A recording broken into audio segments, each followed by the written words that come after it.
Var domāt, ka es neko nevaru. 100 punktu neko nevarēs.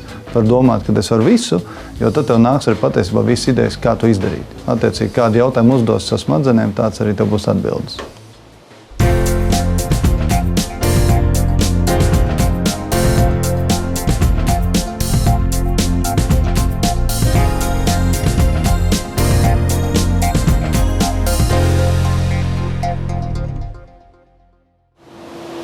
Nu ko, šī ir vieta, kur top milzu graudavu pārslas.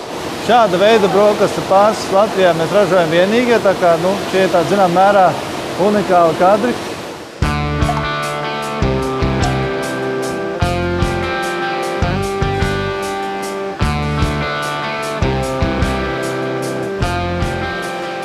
Milzas sākās patiesībā ar ideju, ka tu skaties, kad varētu kaut ko pašu uz vietas ražot. Tu izpēti vairākus segmentus un tu nonāc pie konkrēta lēmuma, ka šis segments ir tas, kurā varētu iet un ražot šīs graudavu pārslas. Jo tas, ko līdz šim Latvijā pārsvarā patērētājiem tika piedāvāts, bija piedāvāts Polijā ražots lielie brendi pārsvarā un Lietuvas ražotāji, ko ražo. Ja var Polija, var Lietuva, kāpēc nevar to Latviju?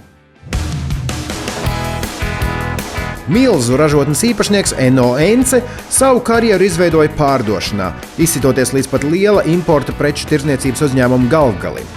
Viņa sieva Evija Ence veiksmīgi strādāja uz banku jomā, taču pirms 5 gadiem abus sāka urdīt doma par sava ražošanas uzņēmuma izveidi, kā rezultātā jau kopš septembra veikalu plauktos gozējas milzu brokastu pārslas, ražotas tepat Kuldīgas pusē.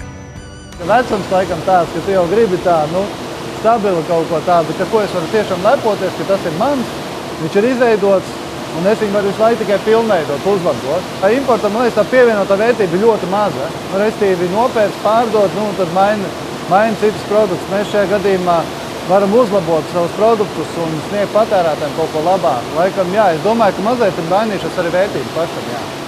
Piemēram, par pārtiku domājot un šo jauno paudzi, man vispār liekas, ja tu aizies veikalu, paņem produktu un tev ir jābūt kaut kādam ķīmijas grādam, lai tu vispār saprastu, kas tur ir iekšā, tad kāpēc to ēst? Tas bija viens no iemesliem, kad, lai cilvēks, kurš izlasa, kas tur ir iekšā, saprot, kas tas tāds ir.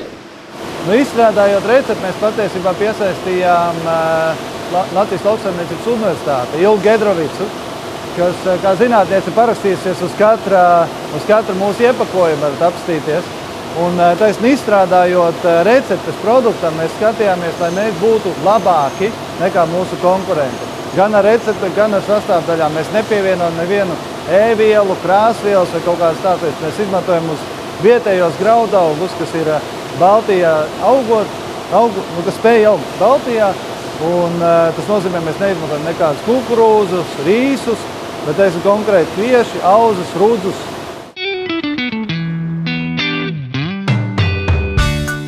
Mēs neesam gājuši tādu copy-paste ceļu, bet mēs tiešām pievienojam vērtību, mēs radām kaut ko citu, kas ir 21. gadsimta cilvēkam saprotams, bet godīga pārtika, bez meņģļēju tabulas sastāvā.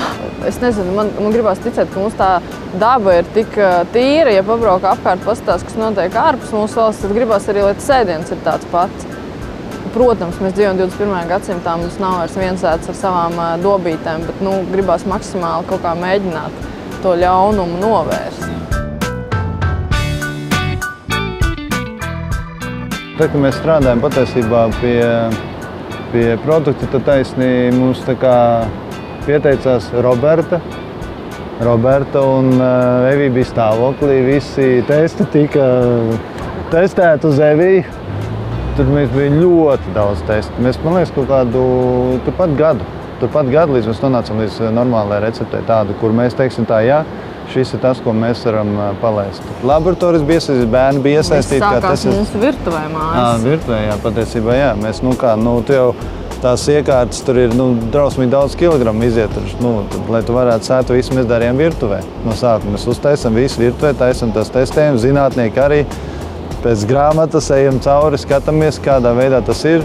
Tad, kad ir sasniegti uzstādītie mērķi par šķiedrvielu daudzumu, par cukuru aptuveno līmeni un tādām lietām, tad tikai gāja uz lielajām iekārtām un sāka likt ražošanā. Par pārsteigumu pašam Enno, lielajām veikalu ķēdēm attieksme pret šādiem vietējo ražotāju pūliņiem ir pavisam cita nekā pret kārtējo importētāju. Es kā pārdevējs, kurš iepriekš tikās ar iepirkējiem kā importa produkts un kā ražotājs, es teiktu tā, ka atšķirība bija vienreizēja. Tāpēc, kad viņi bija gatavi uzklausīt, viņi bija gatavi pārunāt, viņi nāca pretī nākoši. Nebija tā, ka tu esi viens no 100 vai kaut kas tam līdzīgs. Ja, teiksim, importa gadījumā tur viss ir principā līdzvērtīgi. Kāda starpība, no kurienes tu ved. Milzu ir ģimenes uzņēmums. Enno atbildīgs par izaugsmi un pārdošanu, Evija par finansēm. Taču abi steidz uzsvērt, ka veidojot ražotni, talkā nākuši arī rādi, draugi un paziņas.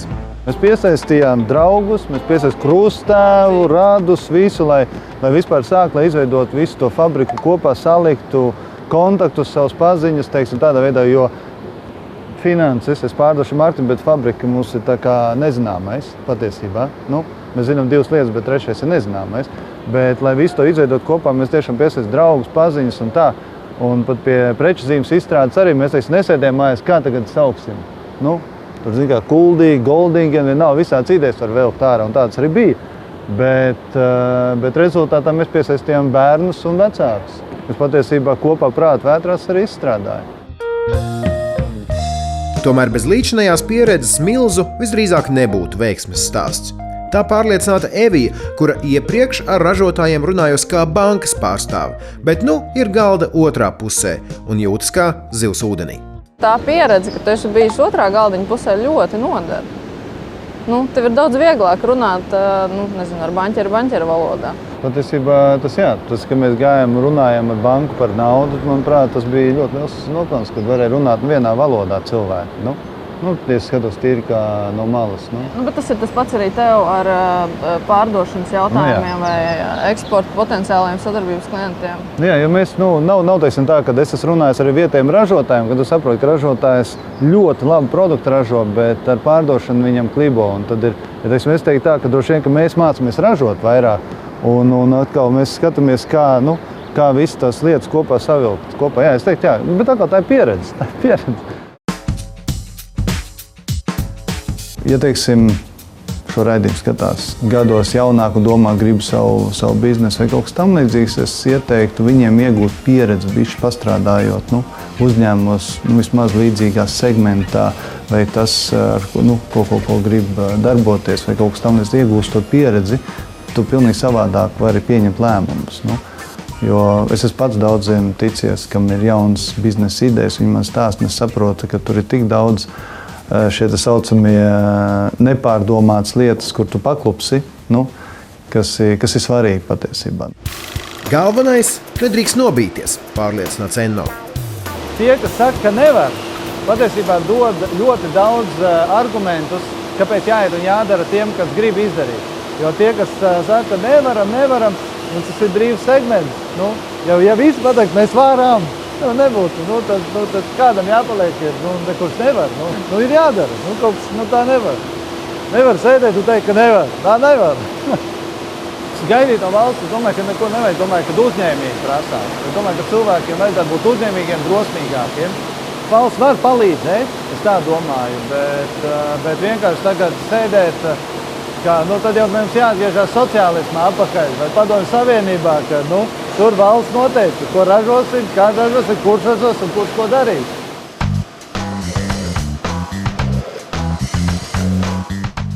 Bērnībā es autobusā braucu un teicu visiem, ka būšu prezidents.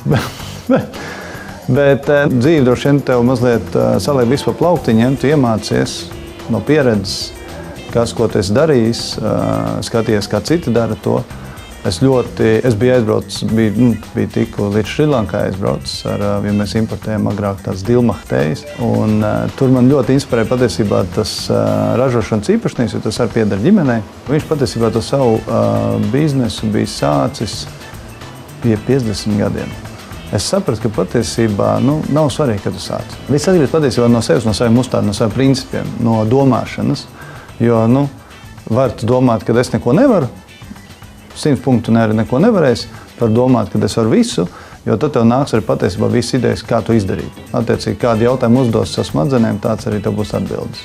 Tad, kad mēs pirmo reizi sākām parādīties veikalos, bija pagājušā gada septembrī, mēs revīji saku, aizies sabojās un sagarsāk neatradīsim savu produktu. Mēs aizgājām, mēs, protams, produktu lauktā atradām, viss kārtībā, viņi varētu labāk izvietot. Ok, būs laiks, izvietosim. Un tad, kad mēs aizgājām pie kastes jau maksā, tad patiesībā mēs redzam, ka blakus ir gross un cilvēkam ir 2 mūsu produkti. Un tad sevi teica, ka tas ir, mēs esam pareizajā virzienā aizgājuši šo produktu, tikko parādies veikalā, varbūtība, ka es satikšu savu pircēju, ir ļoti minimāla. Un es viņu satieku, un tas ir tas, kas patiesībā nereāli uzvelk. Nereāli, tā. Un otrs ir tad, kad tu palaidi to fabriku, tad sākumā, kā tu mācies, saproti, kā strādā tehnoloģija, kā fizika vispār, kā tas darbojas. Un tad, kad tu atbrauc uz to fabriku un reāli viņi strādā, un tu redzi visu procesu iet, un visbeidzot tieliekās maisiņš kastītē, ir tāds ir izdarīts. Ja tev ir zināšanas, ir sevišķi, uzdrīsties un dari. Un nevajag domāt, protams, arī tikai Latvijas mērogā. Es jau arī, mēs taisījām ražošanu ne jau priekš Latvijas. Protams, mūsu mājas tirgus ir domāts Latviju, mēs arī šeit gribam un palikt un būsim. Bet mēs visu laiku jau tagad esam sākuši strādāt uz eksportu. Tagad dizaini iet izstrādāt priekš Igaunijas, jau vienošanās ir. Principā lietuviešiem jau vedam pārunas, bet virzienā mēs ejam uz Skandināviju. Tas nevajag domāt, ka mēs esam maza valsts vai nomalē vai kaut kas tam līdz. Tas nav pareizi. Nav pareizi, viennozīmīgi. Tāpēc, ka ļoti daudz patiesībā no kura punkta paskatāmies ir nomalē. Ķīna arī ir nomalē patiesībā. Mēs tā paņemam globāli. Tā kā no tāda viedokļa, un ja mēs skatāmies, ka Ķīna nomalē, mēs esam centrā, vēl jau labāk. Tā kā no tāda viedokļa es domāju, ka Latvija nav nomalē viennozīmīgi. Otrs ir Latvija viennozīmīgi, vai Latvijā var viennozīmīgi darīt un strādāt. Vajag uzdrošināties. Lielākā kļūda neko nedarīt, jo tad tu nezini, vai tev izdosies vai neizdosies. Nevajag baidīties, riskējiet.